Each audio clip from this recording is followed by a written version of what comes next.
Magandang araw mga kaibigan. Bigyan natin ng reaction opinion itong post ng Bilyonaryo News Channel.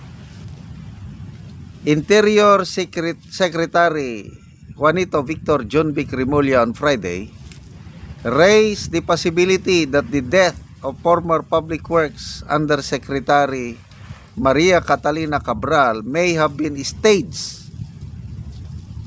Yung drama to allow her to evade criminal liabilities over the multi-billion peso flood control scandal. So ito, sabi niya, Remulla cast doubts on Cabral's death, cites possible budol play. Anong ibig niya sabihin sa budol play? Michael, sandali basahin natin dito sa full budol play. Interior Secretary Remulla on Friday raised the possibility Cabral, 63, was found dead by authorities just past midnight Thursday near the Buwid River on Cannon Road, Tuba, Benguet. Several hours after she reportedly asked her driver to drop her off in the area. She was among the principal figures who had been linked to allegedly anomalous flood mitigation projects of the Department of Public Works and Highways. So ito ang pasensya na kayo. May nagsunog ng dahon kaya mausok. She was among the principal figures who had been linked to allegedly anomalous flood mitigation projects of DPWH. Ito ang sabi ni Remulla. Baka may budol play dito. Maninigurado pa tayo, Remulla said, pointing out that the authorities should not rely solely on the statements from family members regarding the body's identity. Baka ibang katawang ginamit. Okay, ito marami kasi nag-pay-pek ng death certificate. So, naninigurado lang kami na siya talaga yan. He added. The Interior Secretary acknowledged lapses in the initial handling of the scene after police investigators turned over Cabral's personal belongings, including her cell phone, to her family. It was a crime scene, sabi niya. So, there were lapses on the part of the police investigators. But we are doing everything we can now para ma-retrieve lahat ng mga materials niyan. The cellphone will be analyzed later. Yan, maganda ito sa cellphone. We're also going to have to ask for access to the computer or laptops of Cabral, sabi niya. Noting that such access would require a subpoena from the Sandigan Bayan, the Office of the Ombudsman, or the National Bureau of Investigation. He said Cabral's body was already undergoing an autopsy and DNA testing to confirm her identity and determine whether foul play was involved. But from initial report, sabi niya, walang foul play. He clarified that the investigation into Cabral's alleged role in corruption controversy would continue despite her death. Tuloy pa rin yan, sabi niya, may money trail at evidence trail pa rin na hahabulin. Titignan pa rin ang assets niya kung nagmamatch yung assets sa income.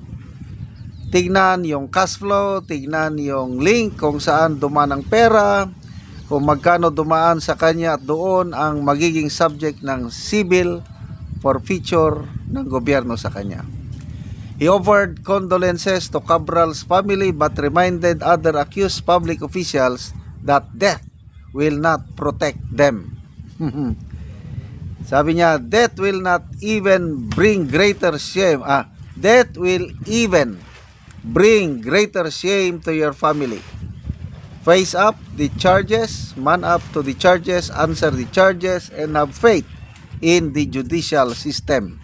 Anong have faith in the judicial system na green of effort nyo ang aming Tatay Digong? Bakit magkakaroon pa ng have faith in the judicial system sa Pilipinas? Ang bilis niyong magsabi na buhay ang hustisya sa Pilipinas. Harapin nyo ang kaso. Tatay Digong namin, saan nyo iniharap? Bakit sa ICC? Ang ICC, complementary court lang.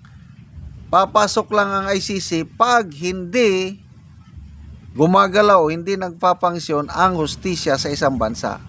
Sabi nyo, buhay ang hustisya natin eh. Napunta tuloy tayo kay Tatay Digong.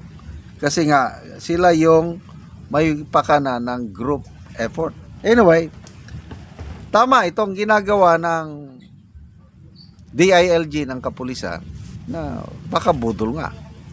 Baka ibang tao. Para lang hindi na mananagot sa pananagutan. Kasi nga, malaking role ni Yusek Cabral sa anomalyang ito dahil halos siya lahat ang nagplano. Grabe, nakakainis na itong DPWH. Parang wala nang pag-asa. Mayroong panawagan si Secretary Dizon sa mga Gen Z, yung mga bagong graduates. Hinihikayat niya mga bagong graduates yung idealistic na mag-apply. Siguro yung mga engineers, of course, yung mga bagong pasa sa board na mag-apply sa DPWH para daw magkaroon ng tunay na reforma sa ahensya. But wala pa rin akong kabilib-bilib na lalo na nung una dito sa DPWH secretary, bilib ako nung una, ngayon wala na.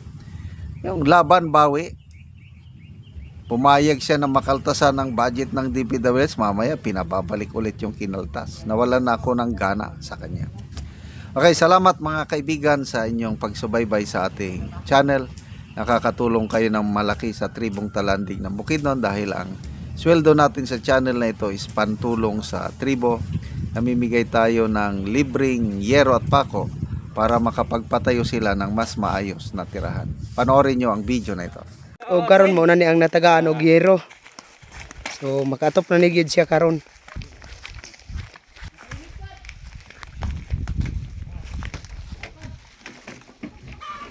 O karon mo na ni ang itsura sa balay sa natagaan mo og yero. So mga dako na gid kayo ang buslot sa iyang balay. So mo na ni siya So gisapaw-sapaw na untang yero. Apandi na gid ba kaya katoy tungod sa kadugayon na daot na gyud kayo. So mao na ni ang ilang kahimtang sa ilang pagpuyo karon. O karon pila na ni ka tuig ang imong balay nga inaan ng itsura? Kuan 20 na ni katuig. 20 na ka tuig. So sa kadugayon na nga naman nga wala mo nakapalit og sen. Sud Tungod sa kalisod.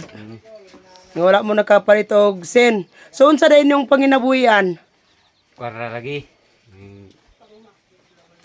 Pag-umara, Mag-umara. mag-uma, So walay kita gihapon. wala Naa na kay estudyante. naa So pila na kabuk ang imong anak di ay? duha Duha na. So tanan na naga-eskwela. kana pang isa. Ang isa pa ang ga-eskwela. So dugay na gyud ang kuan kung maglungag mo, magluto mo, magantos na gyud mo sa ulan. Mag-antos na gid mi. Wala naman gid mi kay kuan sa palit sa sin. Salamat gid kayo kay nakaabot mo. Nakabot po ang hinabang. Salamat gid kayo kay kung pag maglungag mo yan di na gid mi ulanan kay nakabot naman ang Sin. sin. Mm. Salamat gid kayo. tabang sa sin. Salamat po sa kanser. Salamat sa Ginoo nga siya ang nagpanalangin sa amo. Salamat kayo. Kay